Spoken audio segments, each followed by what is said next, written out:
Yeni ilin gəlişinə sayılı günlər qalmış Rusiyanın paytaxtı Moskvada qar qızlarının paradı keçirilib. Şaxta babaların və eləcə də isti hava səbəbindən qarın olmaması isə qar qızlarının bayram əhvalını pozmayıb. Daha ətraflı Akşın Sabiroğlu'nun reportajında. Moskvada ilk dəfə keçirilən qar qızların paytaxt küçələrində rəngli yürüyüşü Moskvalılara bayram havası yaşatdı. Şən musiqi sədaları altında rəqs edən qar qızları əllərində öz şaxta babamı axtarıram, mən evdar qar qızıyam kimi maraqlı yazıların yer aldığı plakatlar tutmuşdular. Yeni il bayramında Rusiyadakı şaxta babalarının əksəriyyətinin sərxoş olduğunu nəzərə alsaq, həqiqətən də bu qızların arzusunu anlamaq çətin deyil.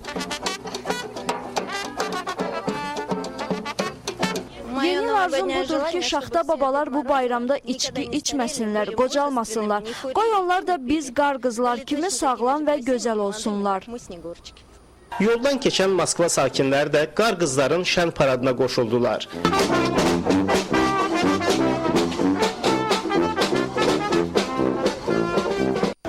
Bugünkü paradda iştirak edən qar qızları yeni ili qarşılamağa hazır olduqlarını əyanı olaraq nümayiş etdirdilər. Onların başlıca yeni il arzularından biri də bu ilki bayramı ayıq başlı şaxta babalarla birlikdə qarşılamaqdır. Ötən həftə Moskvada xeyriyyəçilik məqsədi ilə şaxta babalar arasında marafon yarışı keçirilmişdi. Moskvada bayram tədbirləri yanvarın 17-sinə dək davam edəcək. Bu məqsədlə paytaxtın 30 meydanında bayram tədbirləri və 400 yarmarka təşkil olunub.